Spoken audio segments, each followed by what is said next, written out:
待会儿去哪儿？回家吧。行，啊，回去吧。啊，孩子，我还有今儿先撤吧。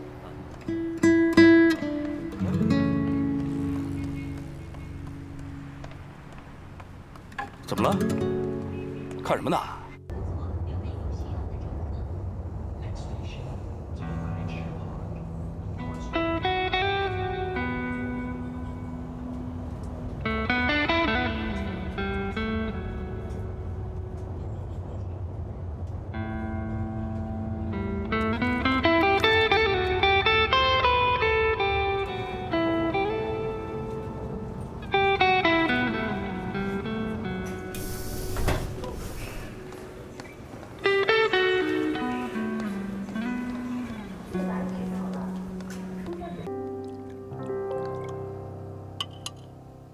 喏，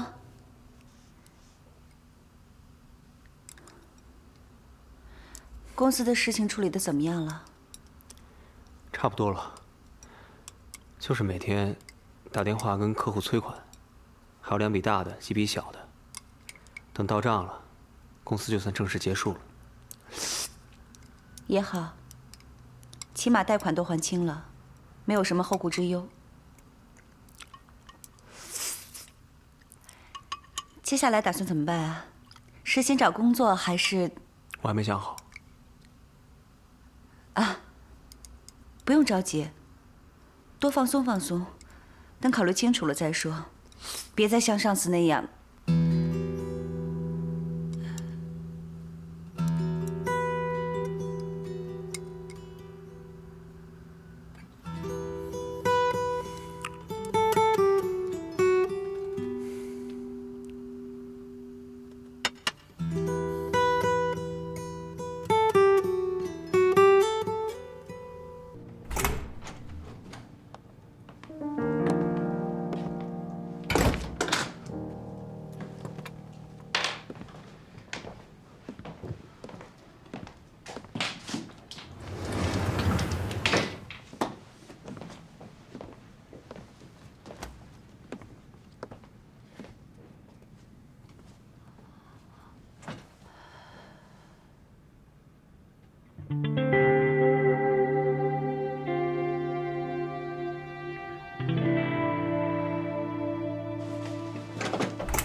我想喝酒，我陪你，进来。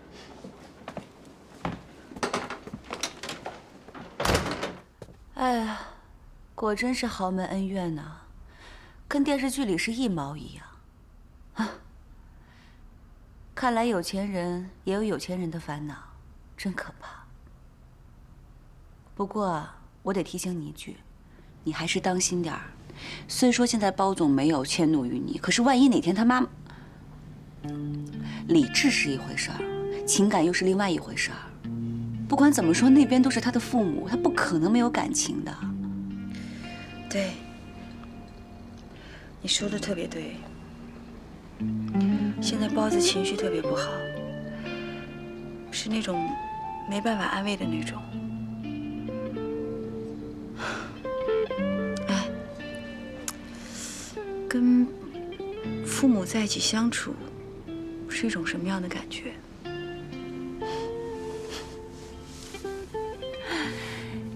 你问我呀？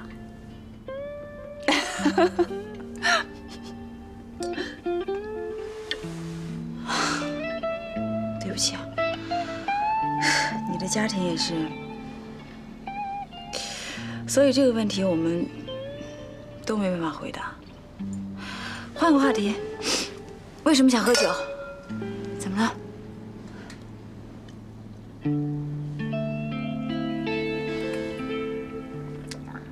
汪百川破产了。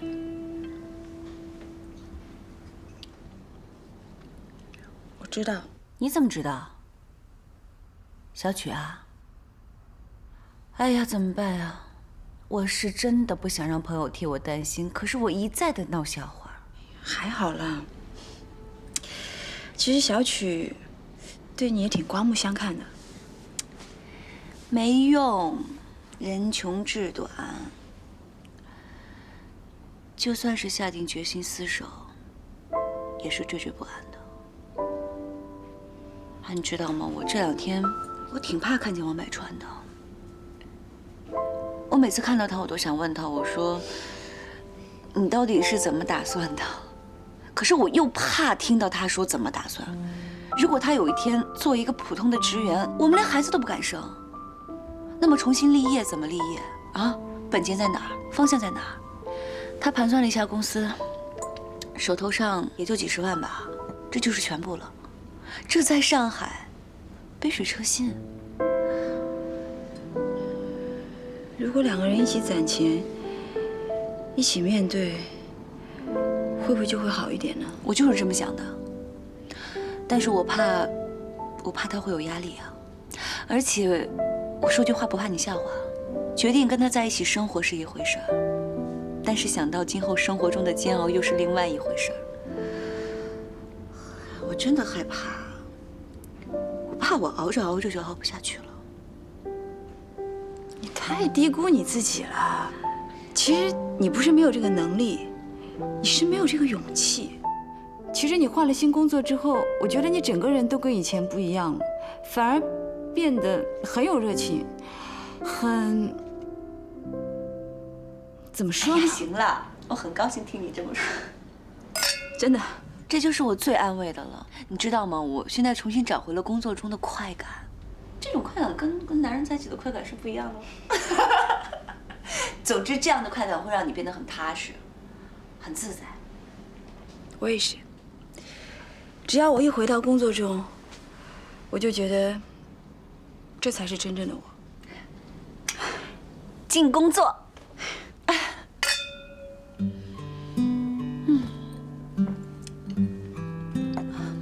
对了，我跟我哥嫂打过电话，我跟他们说，既然你们已经把房子的钱拿走了，那么以后爸爸的医药费就由他们来负责，我只负责生活费。以前呢，都是在为别人活，我都忘了自己是个什么样的人，我忘了自己到底想要什么。